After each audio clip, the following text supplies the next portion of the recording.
हैदराबाद कर्नाटक के सीनियर सहाफ़ी जनाब अजीज़ुल्लाह सरमास मौजूद हैं। आइए इनसे बात करेंगे।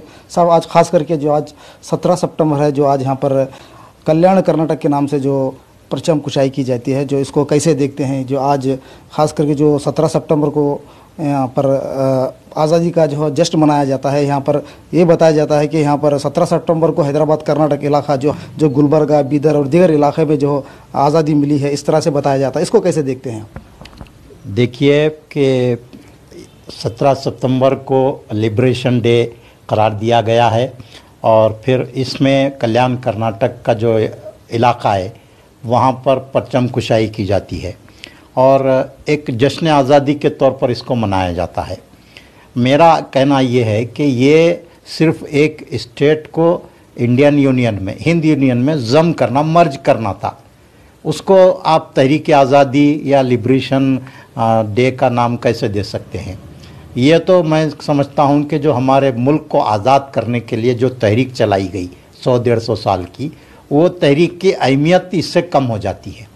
एक छोटी सी रियासत को इंडियन यूनियन में मर्ज करने के लिए मिलिट्री एक्शन किया गया,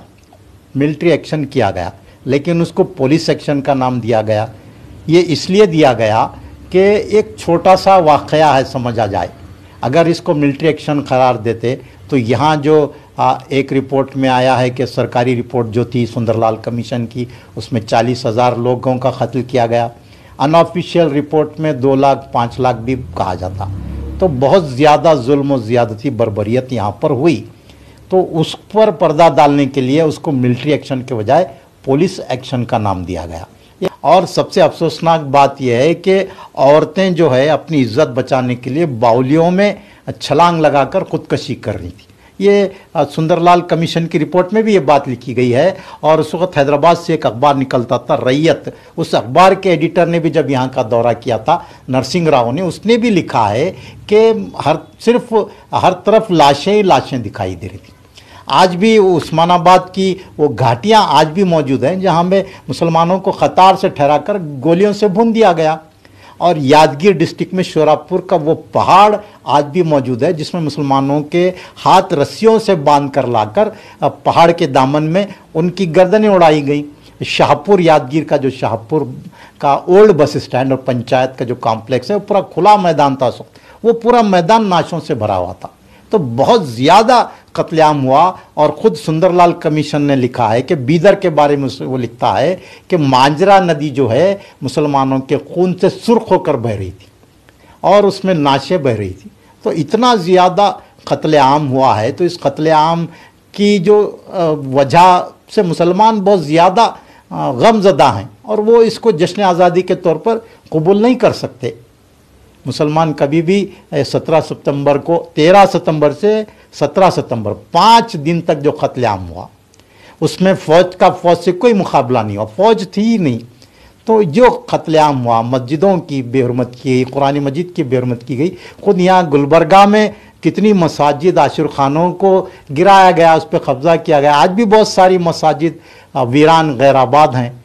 तो ये इस तरह का जो भी वाक़यात हुए, रोंगटे खड़े कर देने वाले वाक़यात हैं, अगर हम उसको बयान करेंगे तो आदमी के रोंगटे खड़े हो जाते हैं। ऐसे वाक़यात पर हम किस तरह से खुशी मना सकते हैं? और मैं ये कहना चाहता हूँ कि मैंने जिन अज़ला का नाम लिया, गुलबर्गा, बीदर, यादगीर और उस्मानाबाद, लातूर, बीड़, इनमें कोई घर ऐसा नहीं है जहाँ पुलिस एक्शन में उनके लोग शहीद नहीं हुए। कोई घर ऐसा नहीं है। तो कौन चाहेगा कि उनके ये तो ये कहना चाहिए कि मुसलमानों के कत्लेआम पर ये सरकारी जश्न मनाया जा रहा है। इसको मुसलमान हरगिज़ कबूल नहीं कर सकते। यानी पुलिस एक्शन एक सिटी की हद तक हो सकता है, एक स्टेट की हद तक नहीं हो सकता। तो उस वाक़े को इतना छोटा बनाकर पेश किया गया कि पुलिस का एक्शन था। अगर मिलिट्री एक्शन था तब भी हम इसको आज़ादी का नाम या जदोजहद आज़ादी का कैसे कह सकते हैं? जदोजहद आज़ादी तो वो थी जो अंग्रेज़ों के ख़िलाफ़ लड़ी गई। लोगों ने क्या क्या नहीं उसके लिए कुर्बानियाँ दी। यहाँ पर जो प्रोपगंडा किया जा रहा है कि निज़ाम हुकूमत में हिंदुओं पर जुल्म और ज़्यादती की गई, ये बिल्कुल झूठा प्रोपगंडा है।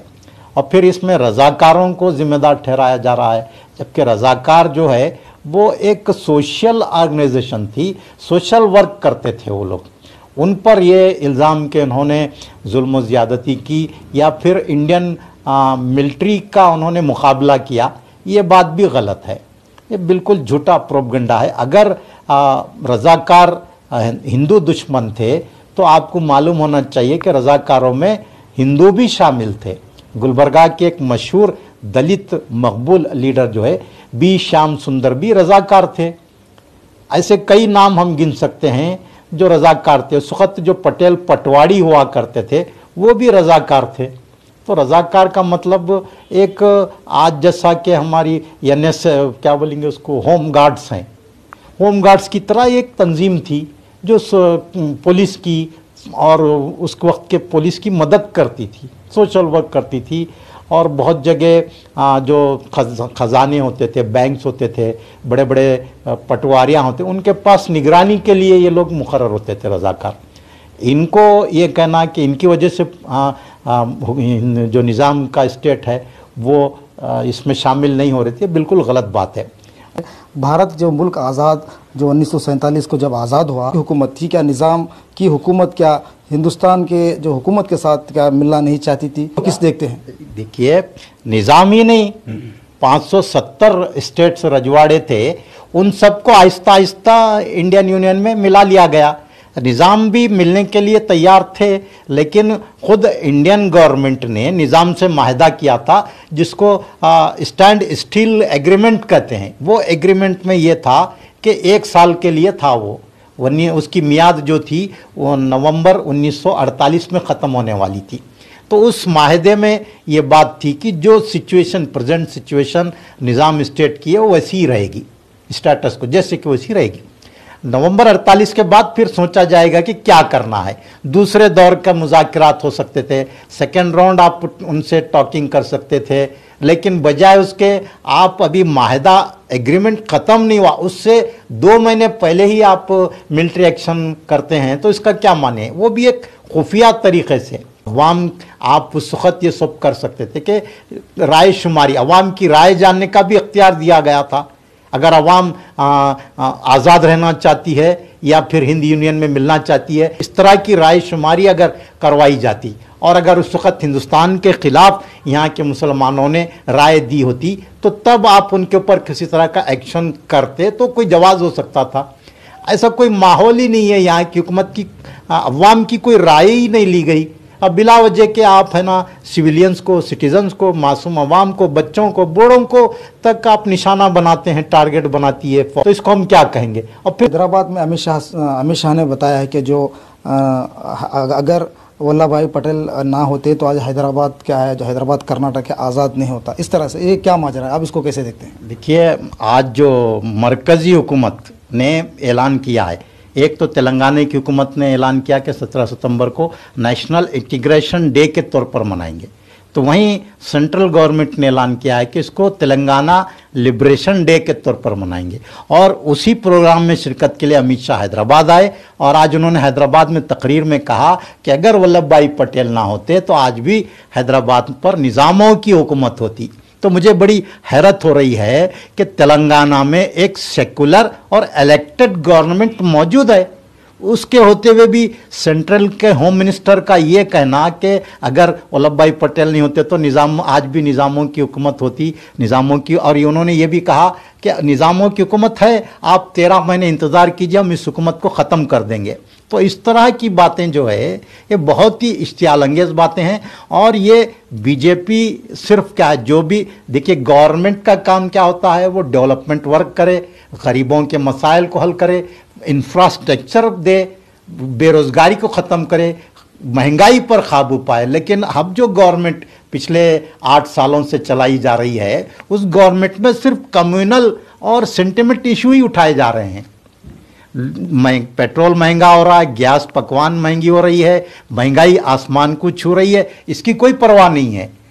और सिर्फ ये हो रहा है कि मुसलमानों ने ऐसा किया, हिजाब का इशू उठाया गया, अजान का इशू उठाया गया, बस ये कम्युनल इश्यूज पर गवर्नमेंट चलाई जा रही है और उसी पर वोट मांगे जा रहे हैं। तो ये जो 17 सितंबर को जश्न आज़ादी मनाने का जो एक सिलसिला है, ये भी इसी तरह की एक जहनीत है कि मुसलमानों के खिलाफ एक नफ़रत का माहौल बनाया जाए और किस तरह से वोट हासिल किए जाए।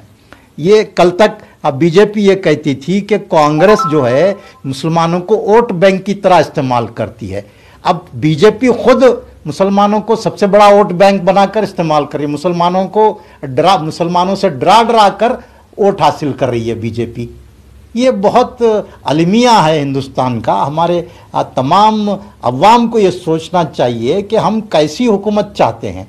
ये थे जनाब सीनियर सहाफ़ी अजीज़ुल्लाह सरमस्त। इनका कहना है कि जो 17 सितंबर जो हैदराबाद कर्नाटक के जो है गुलबर्गा, यादगिरी, बीदर और दीगर इलाक़ों के अवाम का एक गम का दिन है, जिसमें कई मुसलमानों का कत्लेआम किया गया, जिसे मुसलमान इस दिन को कभी नहीं भुलाएगा। तो मुसलमानों के लिए जो नाइंसाफ़ी है, मुसलमानों के साथ बर्बरत किए गए इस दिन को क्या है गम का दिन बनाने का मुतालिबा किया गया।